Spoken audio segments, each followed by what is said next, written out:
This is Chala Primary School and JSS. Is that so?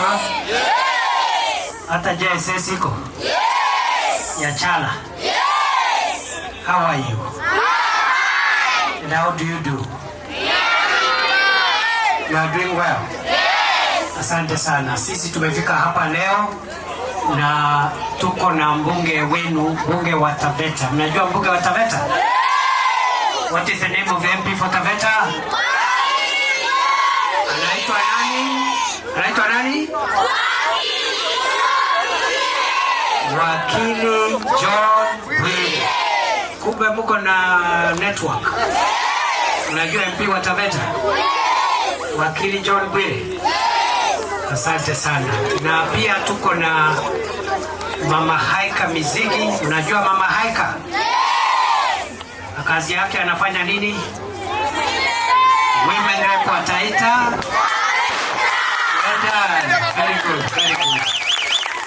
Asante. Mimi naona mko chonjo kabisa. Tuko hapa pamoja na viongozi wengine wengi.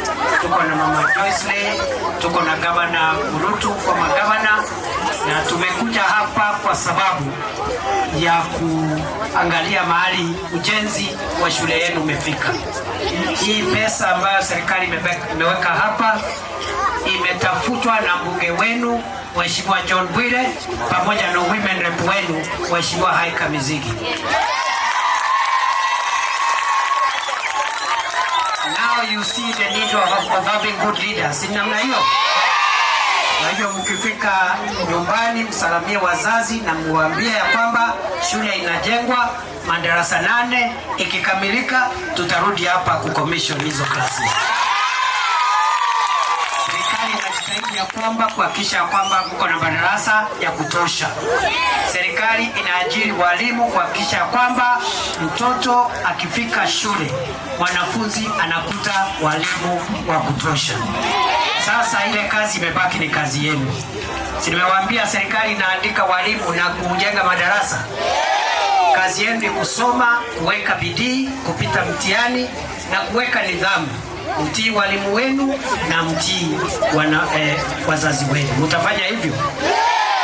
Do you promise? Will you be disciplined? Will you obey your teachers? Will you obey your parents? Asanteni sana. Otherwise mnajua jina yangu? Hapa napiga story tu hapa na mjui vile naitwa. Kuna mtu anajua vile naitwa?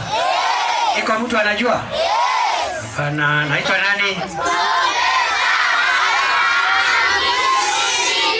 Salah. Ati nani?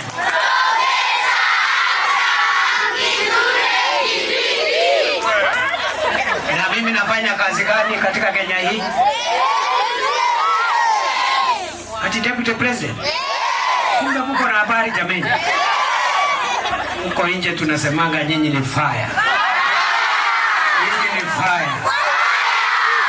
We wish you well, we support you. Na kwa sababu tumekuja hapa kuangalia hii barabara ambayo inajengwa hapa, ndio wazazi wenu wafanye biashara, wauze mazao yao vizuri, wafike sokoni, wapate pesa ya kuwaelimisha. Tutaenda pale kuongea mambo ya barabara, nyinyi muachwe hapo na mwalimu. Ile vifaa ambavyo vitabaki ambavyo bado vinahitajika tutapanga na John Bwire, tutapanga na Haika, mimi na Rais Ruto tutapeana vifaa vyote ambavyo vinahitajika katika hii shule. Wakati tunaenda huko kwa wazazi wenu na huko wanafunzi hawaruhusiwi huko, nyinyi